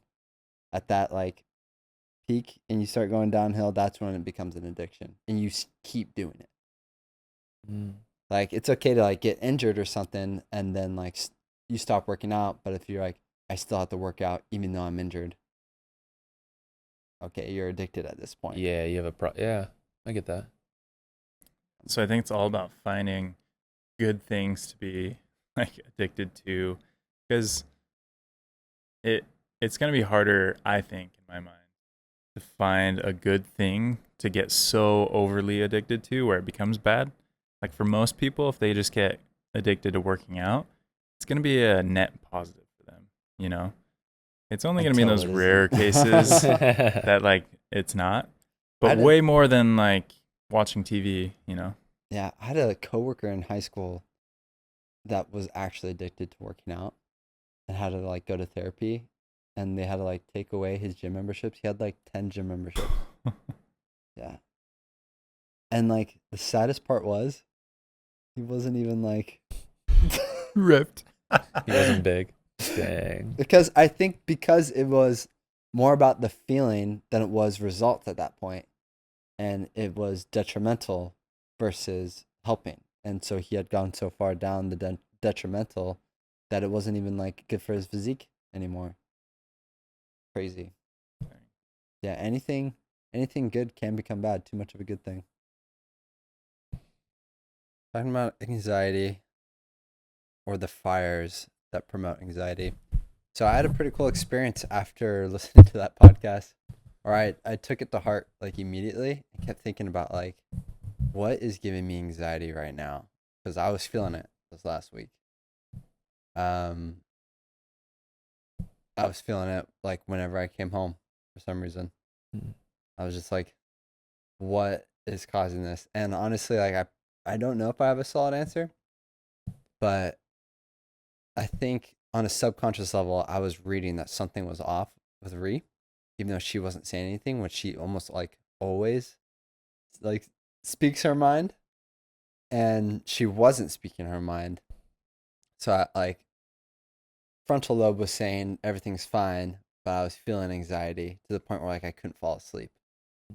I was like, something's not right. And I finally just like brought it to the table, and I brought it to the table not like accusing her. I'm like, what's going on with you? But I'm like, hey, I feel this way, and I don't know what it is.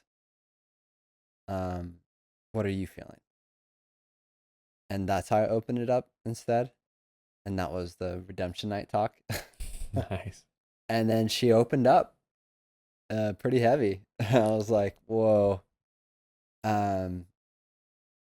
But like this versus other conversations that I've had with her, it was more like we're both sitting together looking at something versus us being face to face talking about each other, like, why don't you do this versus like, oh, you should be doing that. And like, instead we're just looking at this thing together, even though it was related to what I was doing and everything. It didn't feel like it didn't put up my defenses in the end.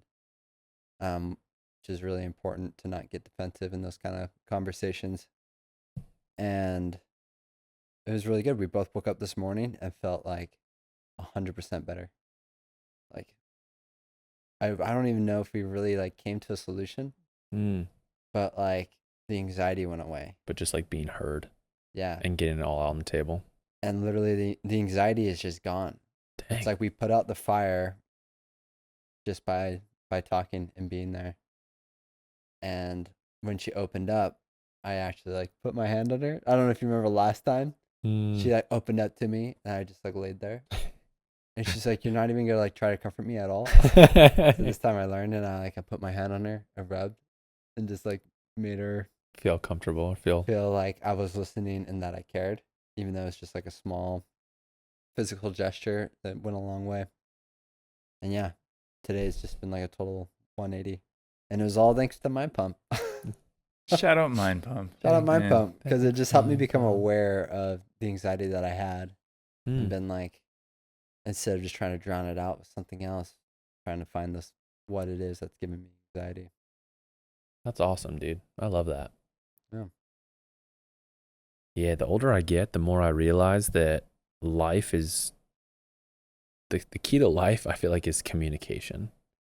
If you are just heard and people around you feel heard, and if everyone's on the same page, life is 1,000 times smoother. And I'm really bad at this. I am always one to bottle things up. So if something like affects me, or I don't like something that's going on, I always just suppress it. I bottle it up because I think that I'm being noble, and that's a better thing to do. And almost always it is the wrong thing to do, because I let that fester, and then it creates a problem.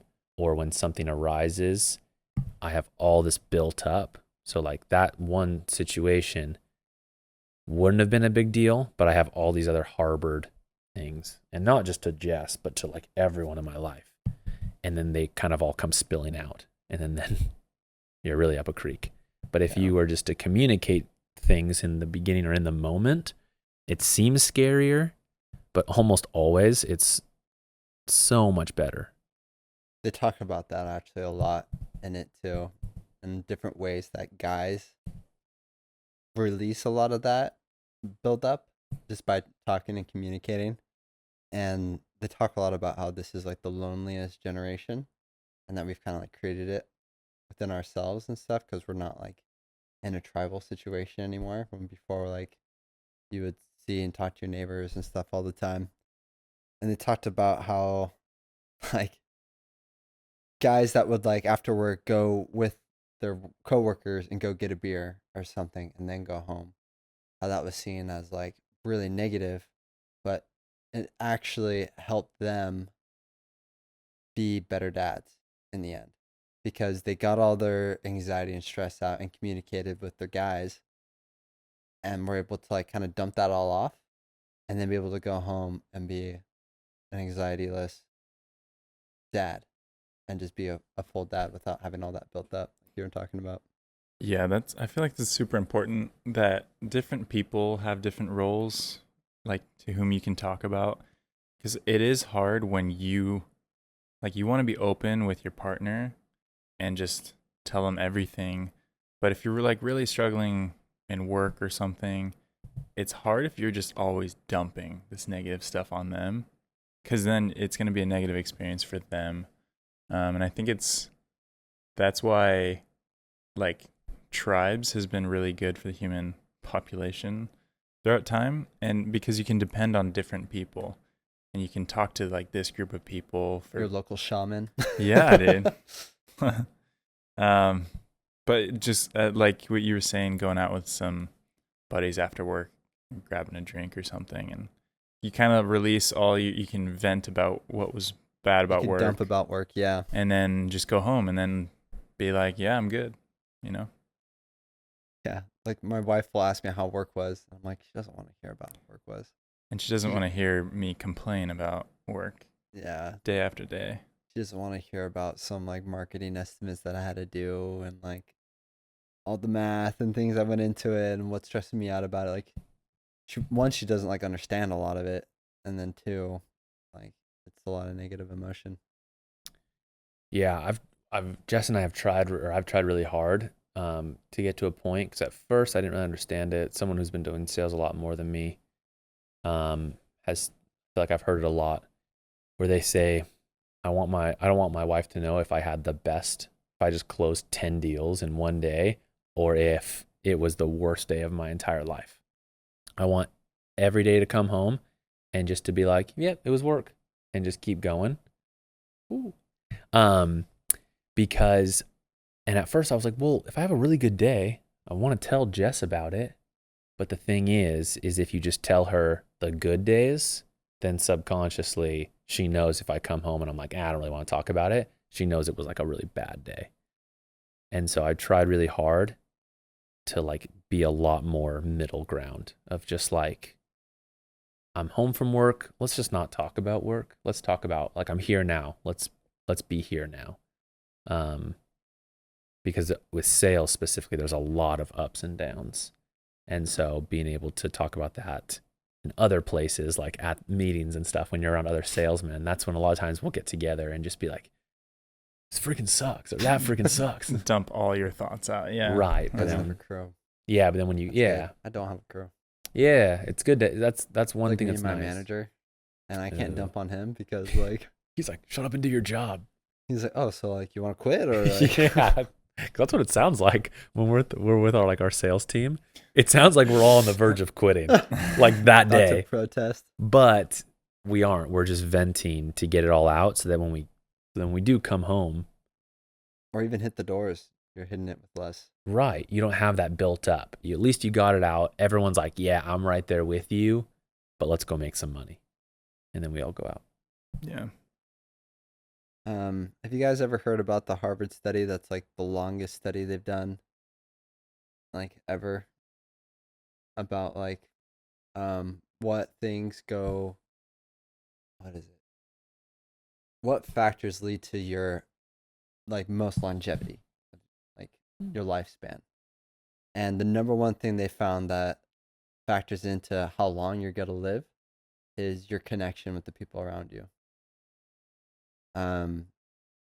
And so like more than how much you eat or how well you eat or how clean you eat or the supplements you take, more than like the exercise you do, and more than like if you sleep 12 hours a day, if you have good solid relationships and you have people that like have your back, you're thick or thin, that you can call at 1 a.m. and like they'll give you $1,000 on the dot if you needed, or something like that, then you're expected to live that much longer. And so that study that they did at Harvard proved that people that have it's not about the quantity of relationships that you have either, it's about the quality of the ones you have. And that's what these guys talked about for a bit, was building that connection and having. He said he has like 3 guys that he's given permission to like call him out on things. Yeah. So if he makes a post or something and they're like, dude, I can see you going down the wrong path, he'll be like, okay, let's talk about it. Like, what am I doing? What are you seeing? And they're guys he trusts their opinion and everything. He gives them full permission to just like rail him if he's doing something stupid. Which honestly, like, think about that. Like, think about that safety net you're building for yourself. If you go out and do something, you can like live life 100% and like be all in on something. And then like, someone is going to call you out if that's not the right thing to do. Right. That you trust them enough that they're only going to call you out if it's detrimental to your well-being or whatever. Yeah. I don't know if I'm putting that in the right way, but do you feel what I'm saying? Yeah. Well, first you have to have those relationships that you trust someone enough where you're going to trust them with your life. And then if you do have that kind of trust, it's like that person should care more about your overall well-being than short-term anything. So, yeah, it's kind of hard to put into words, but like they see you going down the wrong path. It almost just lets you, like, it's not you versus the world anymore, yeah. You have people in your corner that are there to support you, even if things go south. Like, there's some people, if they chase their dream, but it wasn't like totally viable, I don't know, and I was super close to them, I would tell them like, dude, you should look into something else. Or I think of Sam's photography thing he's doing. But yeah, I speaking of which, Oh, this is an intervention. Intervention. Yeah. It just turns on me. What? But yeah, I like pushed Sam hardcore to like just jump in, get a camera, do all this because I really believe he can do it. If I didn't, like, I wouldn't have pushed you in the first place. But also, if I saw you going down that path and just like it was sucking, Right, it was like or not really enjoying it, or I'd be like, dude, just stop doing that, So one of the big reasons why we moved back out to Hawaii was actually because of the people out here. Because when I lived in North Carolina, that was by far the loneliest I had ever been. To the point where like I was just talking to myself, writing in my journal every day because I felt like that was the only like place I had to vent. Yeah. Sorry, like vulnerable hour here. Yeah, but like the only friend you had was yourself. Yeah, and I remember just like trying to call George and Carson, which were like my best friends growing up. They had like their own lives. Like it wasn't, I was on the other side of the United States and like it just didn't matter. I eventually actually found a solid like friend out there that like I still talk to and I feel like he would actually have my back. Like it's crazy how those people pop up and like end up in your lives. But it happens. But I realized then how important it is because like living out there, I was working remote. We were like financially fine, but like I would just have anxiety because I didn't have someone to like talk to or even just like go surf with. Just like even just hang out with and talk or something. A little reason why I told you guys I wanted to start this podcast was for the connection I knew it would bring. In the back of my head, selfishly. To like sit down for like 2 hours and just like talk is pretty cool. Yeah. We literally haven't posted any of this yet. We're 6 episodes in, like more than 12 hours of just talking. Yeah. And it is cool. Like it's therapeutic. I feel like it's brought us way closer. Totally. It's an excuse to It's hang out with some friends. right. Yeah. This is our going and getting As a beer petty as that after sounds. work. Yeah. Oh yeah. Yeah, no, 100%. No, I love that. And I love the idea of surrounding yourself with people who have your back and aren't afraid to like disagree with you. I think that's super necessary, is that if you just surround yourself with like yes men, Yeah. then like they don't actually care about you. People that push you. Right. In the short term, they're just saying like, yeah, when really if they cared about you, they would tell you no because they knew in the long run it was going to help you more. That's why it's hard for these ultra wealthy people to have true friends, because it always feels like people are using them, or just saying yes because I want to be like a friend to them. And that's what I've heard from like a few like wealthy people. And then it gets really lonely when you have that. There's actually this show. Have you heard of The Last Man on Earth? No. Mm-mm. It's about a guy. Something happened to the world, and this guy is like the last person there. And at first, it's like sweet, and he's like raiding these grocery stores and driving these cars all over the place, doing all this stupid stuff. And then he gets madly depressed because he's the only one, The show's not that great. Then there's more people. He was not the last man, but just the premise of it, like give a man all the riches in the world, but take away everyone from his life, and he won't have much. Yeah, dude, I think of like Will Smith and I Am Legend talking to mannequins. You guys ever seen I Am Legend? Yeah. Mm-hmm. Dude, Do you remember that scene? that is like probably one of the best scenes I've ever seen. Like Oh, that's where like, when he's driving down the road and he sees Fred is the name. that's a sketch. You better tell me right now, Fred. He's like losing his Oh. mind, dude. Getting goosebumps. He's Yes. losing his mind. But yeah, I think Where about he's believing Fred is real. Like, yeah. and you Right. can almost feel it. You're like, dude, that probably happened to me too. Or Wilson, Castaway. Yeah, dude, I think of Will Smith just like walking into that movie rental place and like talking to the mannequins like they're real. And even like trying to ask one of them out like on a date. And then he loses the only other thing he has, which is his dog. And he loses the dog and he literally Loses it. He just snaps and doesn't care about anything. Doesn't matter anymore. And so yeah, that's a good point. That We should watch that movie. That's a great movie. movie. Great movie. I haven't seen it forever too, so Yeah, same. I'm not a big rewatcher of movies Really? unless it's been a long time. Yeah, if it's been a long time, Then I'm like super down. yeah, I've rewatched I Am Legend quite a bit. Hmm. But it's been a minute since I've watched it last. Yeah, that's a great one. And I swear the head turns just a little bit. I know. I It does. remember watching it with like Jake Pace and them, and like we slowed it down and like zoomed in and like Frame for played frame. it. Yeah, you right. can, dude. They do. It turns a little bit. I It remember. turns. I remember seeing that. Yeah, his head does turn a little just bit. goes, just And- the slightest. and You're like, they totally do it on purpose. you're like, Fred's real. Yeah. And you're like, this movie's about to take a very weird turn. It's The not- mannequins were real the whole time. Yeah, they were just guys in morph suits. Jeez. But yeah, that's awesome, dude. Well, I love it. Yeah. Anyways, so the relationships you build are the most important thing. And it was one of the biggest pushes of what moved us back out to Hawaii, because the same thing was happening to Ree too. Like she felt super lonely and missed the connection that we had out here, because there's so like, where else are you gonna find a bunch of young families that are all so like-minded and like hang out together on the beach. And it's so cool that like it's socially acceptable just to sit on the beach and just talk.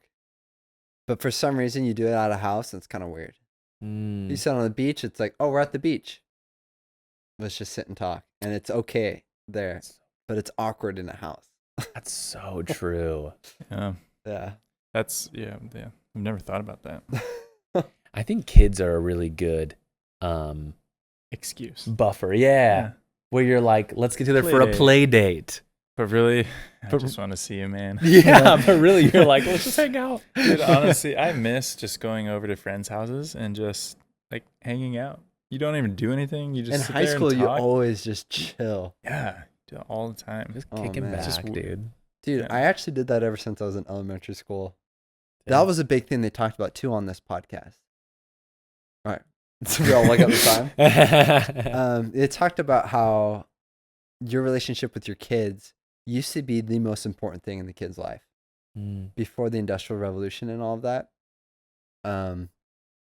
Your main like squad was like your family and everyone, and now it's turned into like your friends are the most important thing. Like when teenagers go to school, the friends are the people they're seeing 8 hours a day. They only see you 2 hours at night. You know, you're not as important. The friends are more important, and that's why they're leaving every weekend to go hang out with their friends, because it switched. When before school and all that kind of stuff, the family was the unit, and you know the parents and the kids had a lot better relationships because they had to. You know, thought that was super interesting. That is. Yeah. To homeschool your kids. Yeah, spend more time with your kids. Dang. Yeah, I don't know what's better, but like evolutionarily, that's kind of how we were brought up, and like it's natural to want that bond with your parents or with your kids.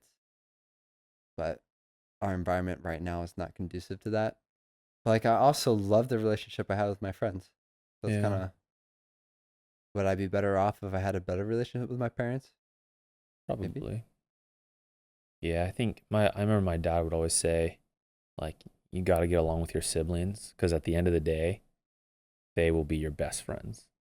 Yeah. Like when you get older, almost every friend you have will leave just because. I'll be here. I'll be here for you. Thanks, dude. No, just like, they're just busy with, but like your family, they'll always be there. No matter how old you get, no matter where you go, you'll always see and talk to them. So No matter how much they bother you. yeah, it's like you got to prioritize those relationships. Yeah. Okay.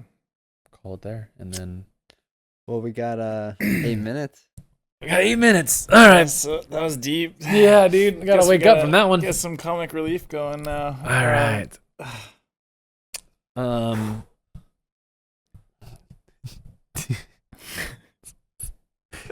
You want me to go first or you want to go first? I don't care. Welcome to Amateur Hour, people, where we fall on our faces, try to make each other laugh, try to make you laugh.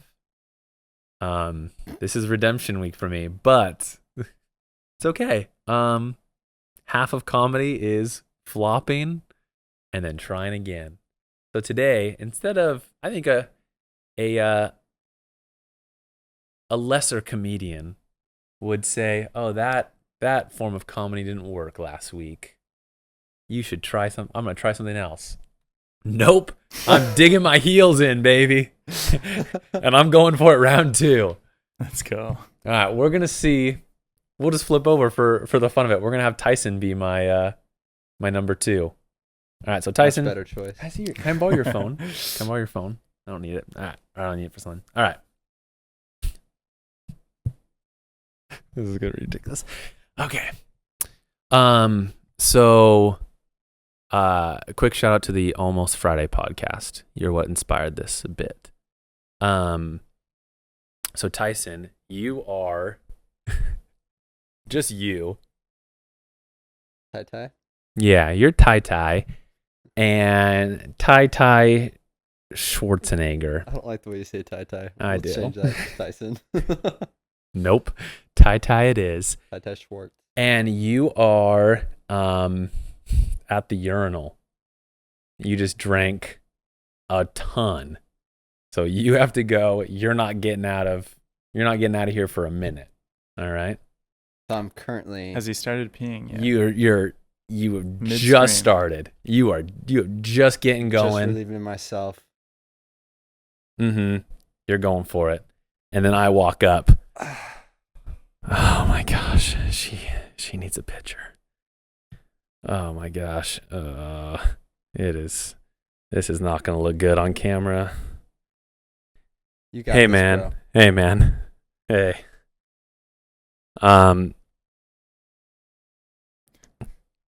Sorry, that was just my flashlight. That was just my flashlight. Excuse me, sir. That was just my flashlight. That oh my gosh, I didn't get it. Oh my gosh. Look. Oh, Man. she needs a picture right now. Dude, she needs a picture. Let me. What's get that? Let me get. Hey. Sorry, I was just trying to see in the dark. It's dark in here. Trying to see what in the dark? Nothing. Yeah? Nothing. Oh, that's actually a pretty good one. What do you want? Oh, she's gonna like that a lot.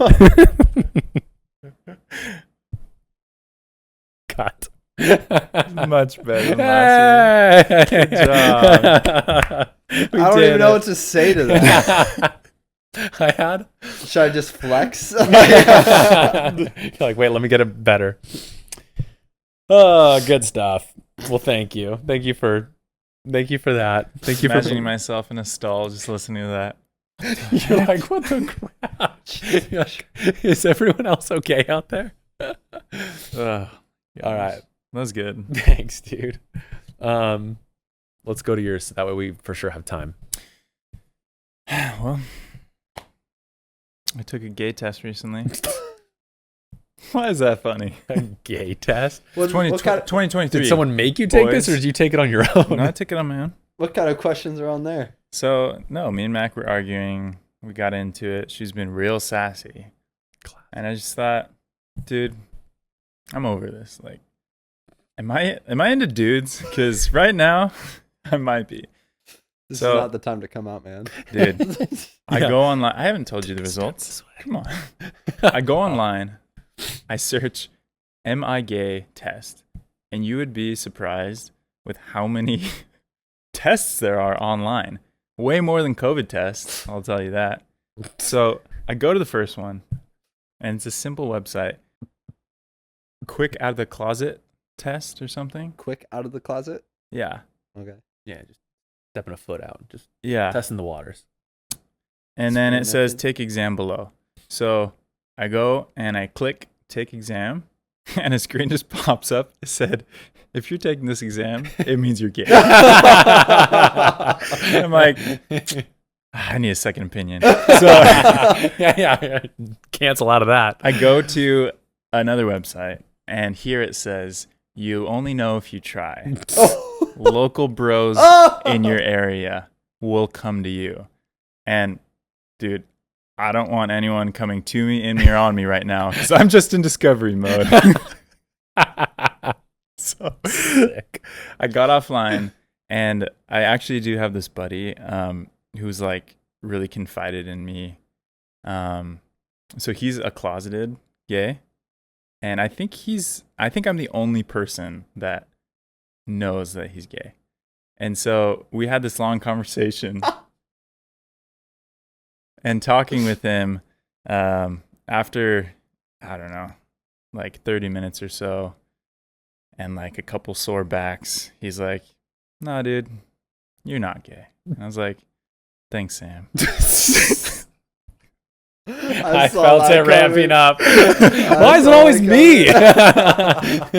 Like, what the crap? The sunglasses. Starts to make you wonder. You know, the funniest things are laced with truth. You know? Sam has got tears in his eyes. Gosh dang it, dude. As soon as you said friend, I was like, F me. I know exactly where this is going. Hasn't come out of the closet yet. Sore backs. Good night. Oh my gosh. Well, folks, that's all we got for you today. Tune in next week. Like, subscribe, and follow us on all platforms. Maybe if we ever release these. If we ever post these. Good if night. we're not canceled. Oh my gosh. All right. See you next week. Later, everyone. Bye.